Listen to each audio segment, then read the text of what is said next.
Good morning. My name is Dr. Tony Bark. I'm a licensed MD in the state of Illinois.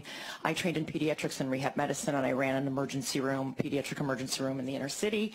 And during that time, I witnessed several children, after being in the vaccine clinic, coming to the emergency room in status epilepticus with asthma, even respiratory arrest. That was a while ago. Since that time, we've had an emerging field called epigenetics, which is the field of looking at the link between genetics and environmental toxins affecting people individually. Vaccines are not safe and effective for everyone. This cannot be a one-size-fits-all. Not everyone has the same risk factors. But in the last 20 to 30 years, we have elucidated some things that are known as risk factors, and they're called single nucleotide polymorphic variants. And these interface with things like drugs and vaccines very differently for different people. And this is not a 1 in a million type of issue. So there can be maybe up to 10 to 15% of people that are quite susceptible to different vaccines.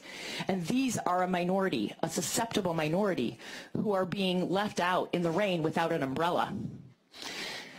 So while it sounds good and well that vaccines are safe and effective, just so you understand that they are legally classified as unavoidably unsafe, and the manufacturers are not liable. This is a liability-free product that is being mandated on children who have epigenetic susceptibility to injury, and the injuries are serious, including death and chronic encephalopathies.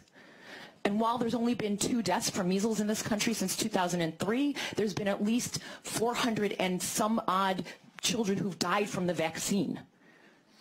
And according to Gregory Poland, who is a vaccinologist at Mayo Clinic, he has written an article called The Paradox of Measles, which states that you cannot eradicate a virus like measles with a live viral vaccine.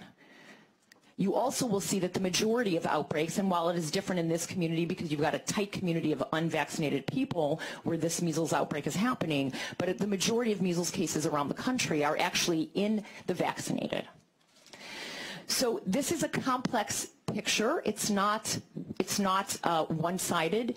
There's a lot of gray areas. It's very complex. The last panel would have you believe that it's not complex, that vaccines are safe and effective and the vaccine prevents measles, and that if everyone's vaccinated there won't be measles, and that is not true. The largest outbreak that New York City has ever seen was just a few years ago, and it was started by a 22-year-old recent recipient of an MMR booster. And 35 to 40 people who had all been vaccinated got a vaccine strain measles.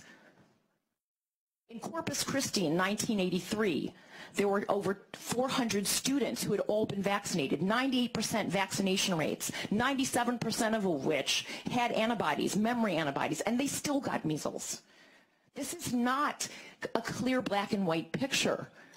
And if you eliminate exemptions, we all know how difficult medical exemptions are because the requirements for medical exemptions are lagging about 30 years behind the science of the epigenetic risk factors. So if you eliminate these exemptions, you are basically making a large minority of people susceptible to very serious risks, including death.